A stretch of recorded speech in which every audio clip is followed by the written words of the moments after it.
Well, happy Friday, FHS community. Doing another check-in here, a round of questions, concerns, thoughts, comments regarding our return to school plan. And I know I wasn't able to put a video out last week. I was spending some time with my own family, trying to savor those last few moments of summer. So as we're getting ready to energize and get back to work, I'm hoping that you're all able to do some similar connections with the people you care most about. So I understand and feel the pressure and anxiety that has been around this return to school plan, and I'm hoping that some of the updates today might be able to alleviate a little of that. We're also working diligently on a letter to go out to the Franklin High School community early next week, outlining some more kind of topical things concerning picking up Chromebooks, what our schedule is going to be like, when you'll have access to learning what courses you're signed up for. And I just want to let folks know that we realize on a typical year you will have gotten a lot of this information earlier. With so many moving parts, we're having to delay the sharing of that. So thanks for your flexibility and kindness. I know that myself and our administrative team really appreciate it. So getting to a few questions in terms of what people are asking. One was, what will our return to school schedule look like, and when are we going to know how we're going to learn and in what fashion? And so, as was decided by the school committee, the remote return to school, the schedule is still being ironed out, working out a few logistics with our association, but we are close to being able to put a final stamp on it and get that out so people can understand what it is, how many hours a day, and in what classes will they be taking. And so we've put together with the teaching and learning group out of the Return to School Task Force a schedule that makes sense, I think, for both teachers and students. And we're excited about the work that has gone into that. And we feel as though it'll give students a chance to be to explore deeply into the content and area that they're interested in. And that's one of the driving forces behind our schedule, was to keep in place the electives and levels and specific interests that our students had. So whether it be remote or hybrid or eventually in person, they'll have those courses that they've worked hard to get to as part of their experience. And so that schedule, like I said, once we get those kind of final details ironed out, we'll be sharing that as soon as possible. But thanks for asking. And like I said, a lot of people put a lot of work into that, so we're excited to see how that goes.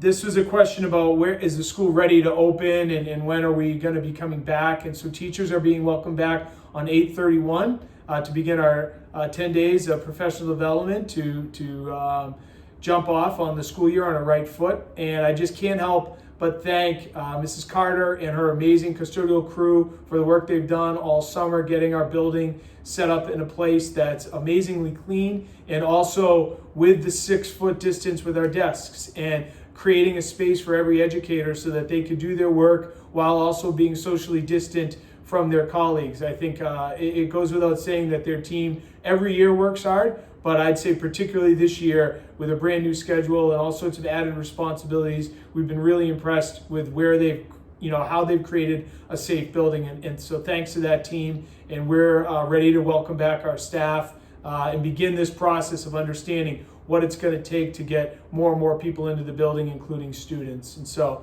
thanks so much to the custodial crew for the hard work they've done this summer.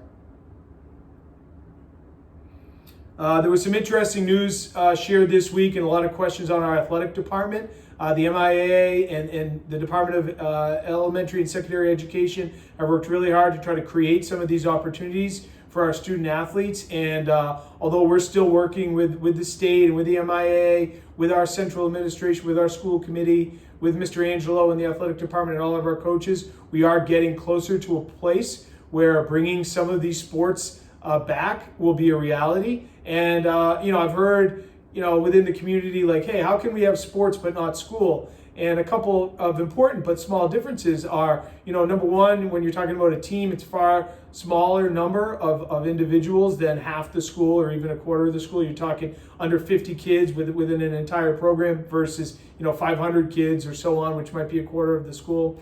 Also, with it being outside, that's a different level exposure, and we feel as though across the state that there can be, with modifications to the games, safe ways to participate with some of our sports. I know in leaving here in the evening, I've seen many baseball games played up on the fields behind me and softball games, and so I know as a community we're experimenting with some of these and learning about the safe ways we can go about it.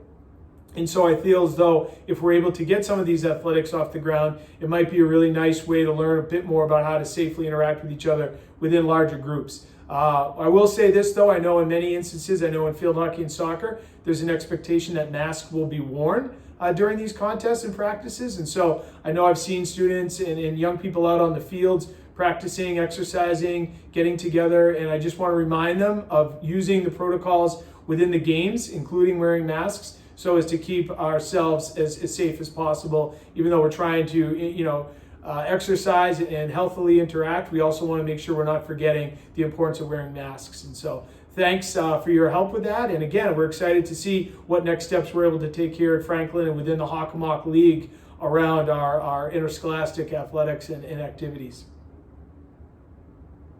Checking on some more questions here.